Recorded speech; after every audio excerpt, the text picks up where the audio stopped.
I'm very pleased to be with you today. I'm Linda Chavez, and I have been with you now. I think this is my 5th year at this conference, Women United Against Islamic Fundamentalism.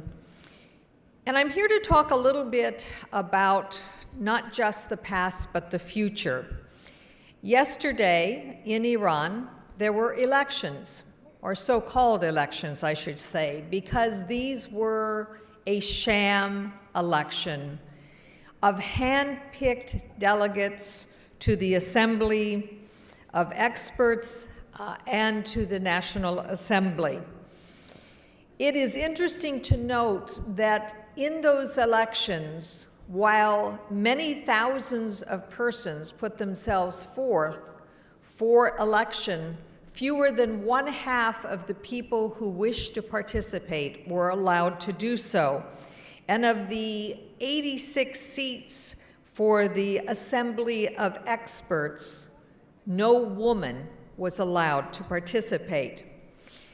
We don't know the ultimate outcome of these elections, but in a certain sense, it does not matter. Because until there is regime change in Iran, nothing will change in that country. There are power struggles between the Khomeini forces and those of Rafsanjani and Rouhani. But as we have seen since the election of Rouhani, nothing has changed in Iran. And most especially, nothing has changed for the women of Iran. We heard from Mrs. Rajavi today about the killing of women. Since Rouhani took power, 64 women have been executed. And these are not women who have committed crimes, heinous crimes, who are common criminals. These are political crimes against humanity. These are women who were extrajudicially charged, extrajudicially found guilty, and extrajudicially executed. You know, it says something about a country when 1/2 of the population is deprived of its most basic human rights. Women are deprived of everything that we throughout the world take for granted as our human rights. They are not allowed, as Mrs. Rajavi said, to testify in court. Their word is not to be taken as equal to that of a man. They are not even allowed the most fundamental right of women over the lives of their own children.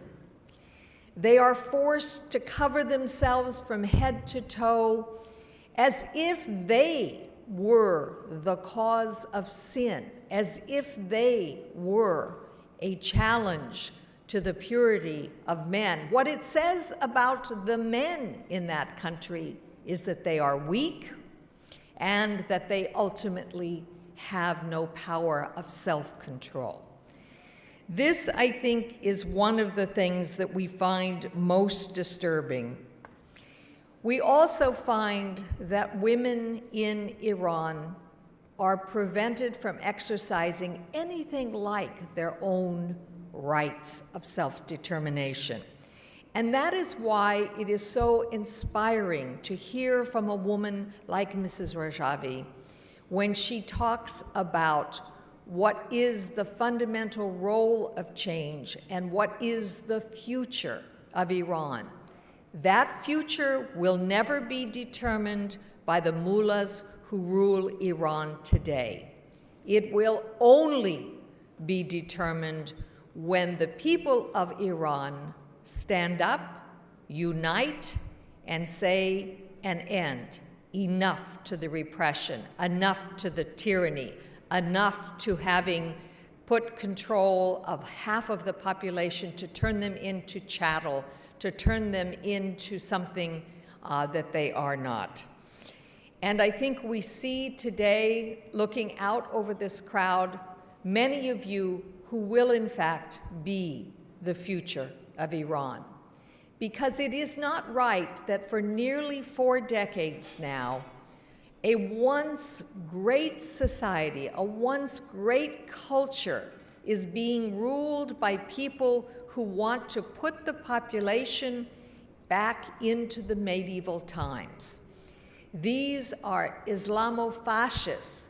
They are not true believers in Islam, and they want to take their ideology and they want to spread it not just over their own people.